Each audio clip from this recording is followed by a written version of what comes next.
Nicolas, man. This is me, man. I'm an idiot. Okay, so hello, my name is Nicolas, and this is how I become a millionaire. Oh, I might become a millionaire. The whole thing started when I was about to turn 17 years old. It was like a week or so before my birthday, so I remember that day I went to my friend's house just for fun to do stuff, friend stuff. No. Until for some reason, she just really wanted to go out. Didn't know why. Like we were chilling, it was good, everything was fine. She really wanted to go out. She was pushing me pretty much. So until I finally decided to, yeah, that's fine. We were shopping. So then we were shopping, yeah, and she just kind of went, hey, can we go to my grandpa's house? I didn't know why, but I was like, okay, cool, sure. I like your grandpa, so he was pretty chill. He loved me for some reason, but yeah. Once we got there, then is when the whole thing actually took me by surprise. So the granddad, he had like a bunch of guitars, like he had like about 6 or 7 guitars. To be honest with you, I didn't pay attention to the rest of the guitars, or like, because I was specifically drawn to this guitar by the looks of it, because it just looked great. It's like classic. To me, it's like a classic fancy style. It's just something that I really liked.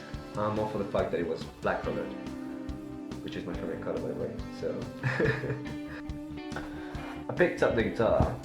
I saw that it was pretty dusty. It was rusty as well. It had like a few strings missing as well. So in my mind, it was like I'm gonna have to replace a lot of things for it. So once I cleaned it up and restrung it, I saw how pretty it looked to me. Like I fell head over heels for it. But it's such a pretty guitar. But once I plugged it to the amp and I tried everything, I tuned it and everything, it just sounded really bad. So I just decided to put it aside. And like about a year later, just like a month before Christmas, my best friend and his girlfriend, they were like to me, hey, why do you have your guitar aside in your house? Why don't you use it and everything? So to be honest with you, I was just making excuses because I don't know, I was kind of like, I don't want to bring it to college or anything. So they actually asked me, hey, bring it to college every Friday so then we can practice and maybe one day we can actually make a band or whatever, So I took it to college, and once I was like playing around with it, like we were trying it out, like all the sounds and everything. My friends also saw that it sounded really bad, it sounded rusty, old, really bad. So then we took it to the music technician of the college. Yeah. So then he actually had a look at it. He changed the strings and everything, and he actually saw that it was a weird guitar, like there was something to it. So right after that, my best friend actually said to me, hey, because he didn't have any idea of what to give me for my Christmas gift. So he was like, hey, I know what to give you for a Christmas gift. I'm actually gonna revamp your guitar. So I went, fine, yeah, that's great. So we took it to these guitar shops. They had a look on the guitar and everything, and they knew the problem. So the problem was actually with the pickups and everything. So my friend, he got new pickups and everything. He took the guitar to his house and everything. So then he started to revamp it. Hello, my name is Jacob, and I might have worked on a very expensive guitar. So, my part of the story starts when I agree to refurbish Nicholas's guitar.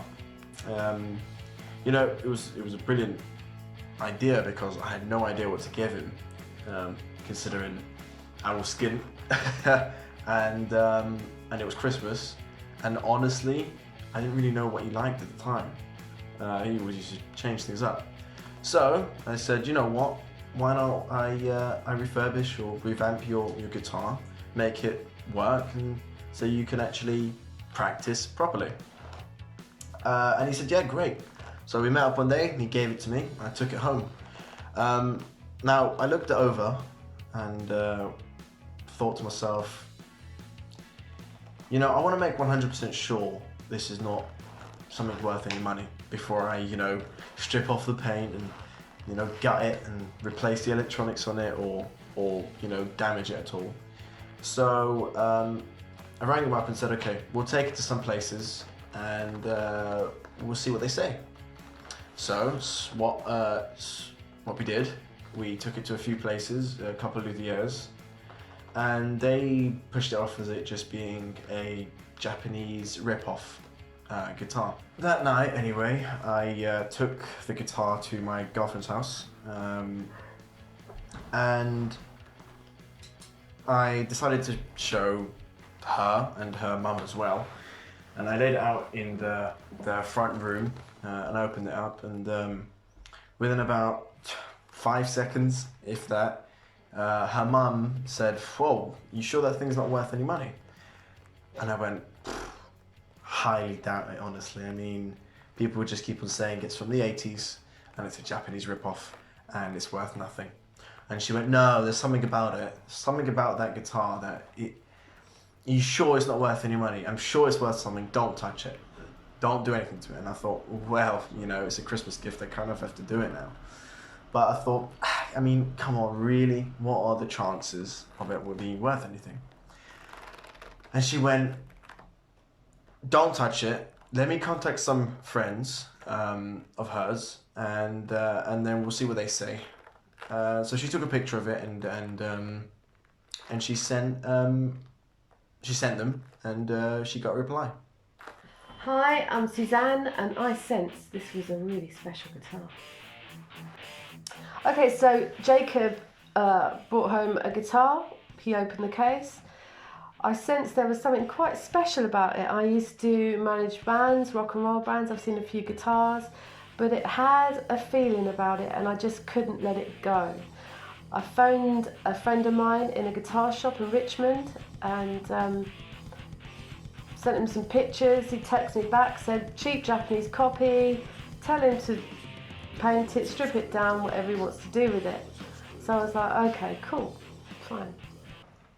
So, after the go-ahead from the three luthiers and Suzanne's person in Richmond, I thought, okay, I'm confident now, I can do whatever I want to it, and if I mess it up at all, I'll just buy him a new 80 quid, 90 quid guitar, you know. So I went at it. I bought paint stripper, and I put it on, followed the instruction and everything, and it didn't really seem to work very well. It turns out it was quite cheap paint stripper, and paint strippers now in England are not as good as they used to be. So it really only took off one layer of lacquer and one layer of paint. So frustratingly, I was like, you know, paint stripper's not working, and I have to get off the paint. I asked a few people and they said use a heat gun, scrape off the paint with a heat gun. So I was like, fine, cool. Bought a heat gun and I went at it. Now, when I was actually working on it, it was about the 20th, 22nd-ish of December, and at the time it was dark at like 4 o'clock. So when I was working on it at 5 o'clock-ish, it was dark out. And I was scraping the paint with the heat gun practically at night, and at the corner of my eye I saw 2 perfectly scratched lines, and I thought, oh, what's that? And I kept going, and then I saw another 3 perfectly scratched lines, and I thought, okay, let me pull away. So I pulled the gun away and I looked at it carefully, and it actually had a word, and it had Metallica carved into it. And I thought, Metallica. Metallica. To me, it sounded like a girl's name. It seemed like someone carved their girlfriend's name into the guitar, albeit Metallica being a strange name, but still. So as a joke, I took a picture of it, sent it to Nicholas, and I was like, ha, guess look, you know, someone's carved their girlfriend's name in it in the 80s or 90s or whatever, and I've just found it now. And we had a bit of a laugh and went, ha, you know, that's it, and we moved on from there. And in the back of my head, you know, that what I was hearing was what Suzanne was saying about it being special. I thought, I'll leave it. I've still got the back of the guitar to do, the sides of the guitar to do, so honestly, it's no effort to just do that, you know, for 2 seconds. I thought, just in case. It was a gut feeling kind of thing. So I left it. And I left it for a while, you know, college. So I didn't really touch it for about a week, 2 weeks. I came back to Vienna's house, and we were just talking, and it clicked in my head. I thought, oh yeah, I found that the word, you know, funny enough. Thought they might find it funny as well. Someone's carved in the girlfriend's name, and I went, oh yeah, there's this Metallica was carved inside the actual guitar, just above the jack and underneath the pickguard. And Suzanne just turned around and said, that wouldn't be Metallica, would it? So Jacob came back and said he'd stripped some of the guitar down. I was a bit upset. Then said he'd found a word, Metallica, that was scratched into the guitar. I'm like, it's not Metallica. So we zoomed in on the phone, and right enough, very faint, was the M and the E. So I phoned my friend again. I said, you're not going to believe this. I said, there's under the lacquer, under the paint, is scratched Metallica. So he said, no, he said that it's probably just someone's guitar. I said, can I tell him to go ahead and paint over it? And he said, yes, just paint over it. So I said, don't paint over it. I said, make it a feature of the guitar, leave it there, do what you have to with whatever it is, because it's a Christmas present and he wanted to do it. I was against it. But he left the Metallica on the guitar, at which point I started to research Metallica, guitarist Kirk Hammett. Did he used to scratch words into the guitar? Yes. I saw that they had some equipment stolen, I think it was in 1993, but apparently no guitars were stolen. So we just started to go into research some of the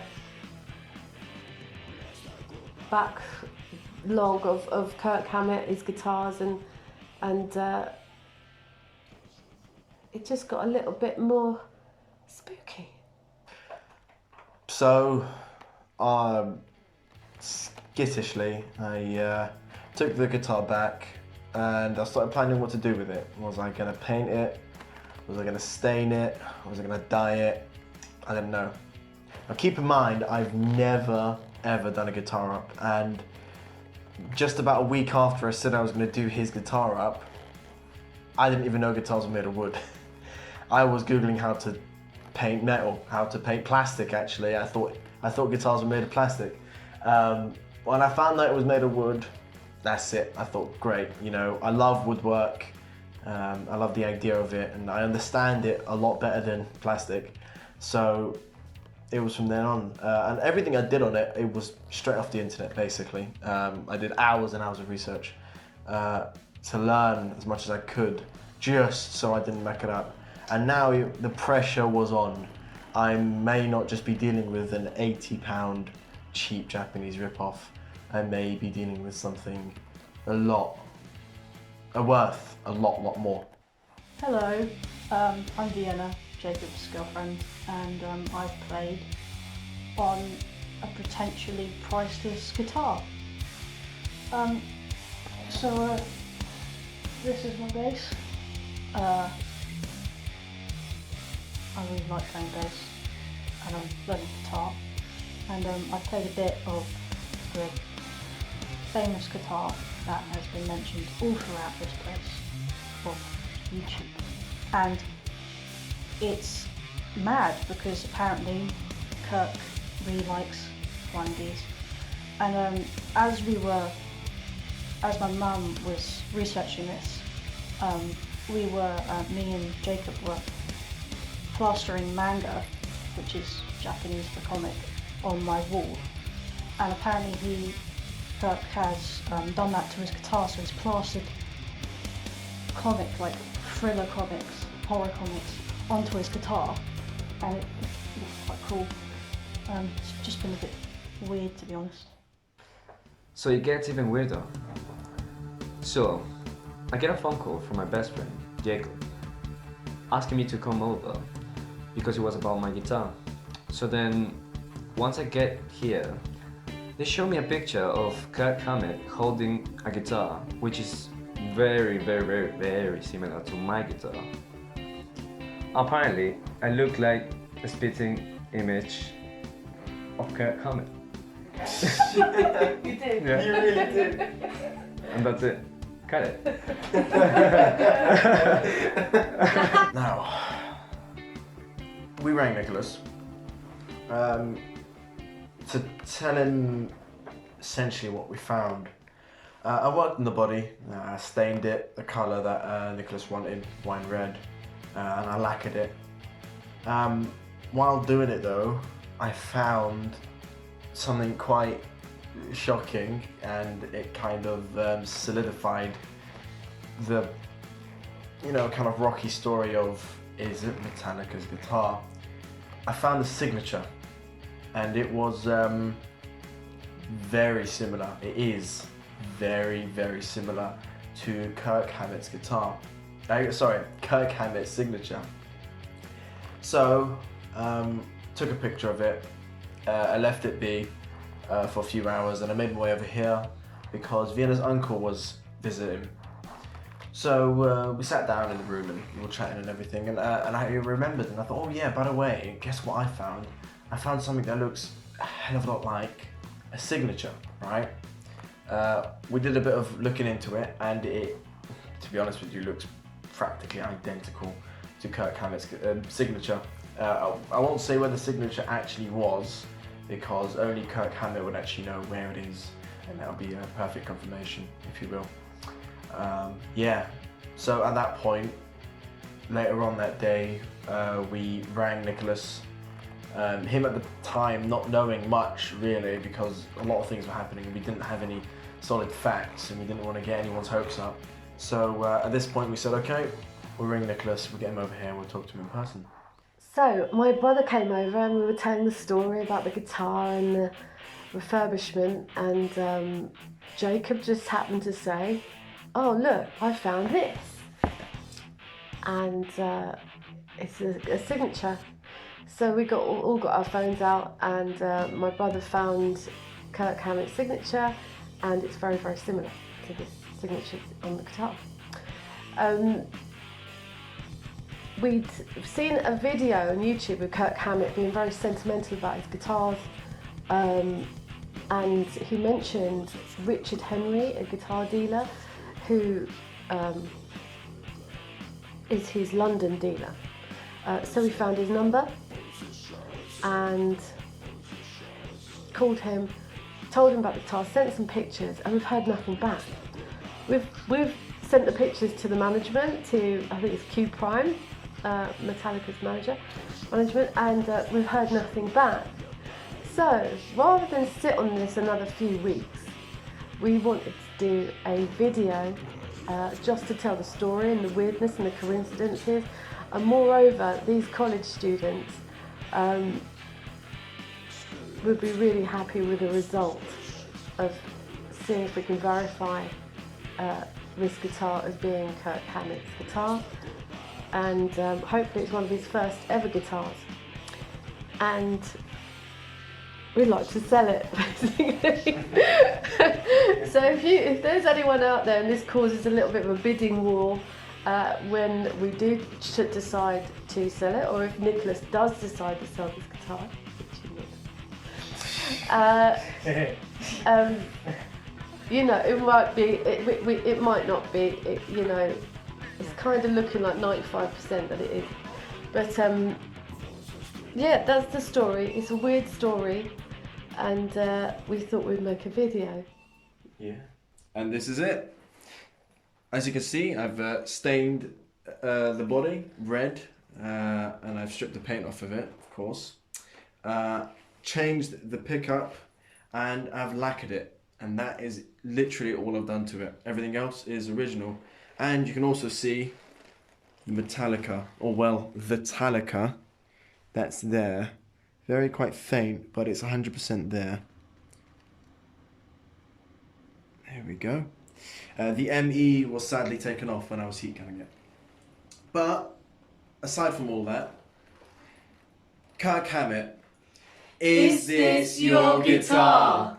Please tell us. We need to know. Thank you for watching. Thank you very much.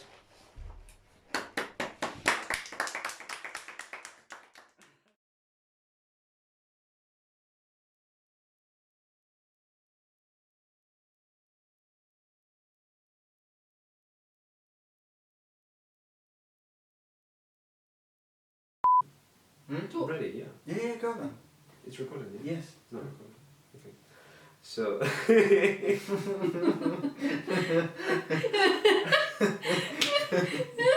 I can't stop it. So. I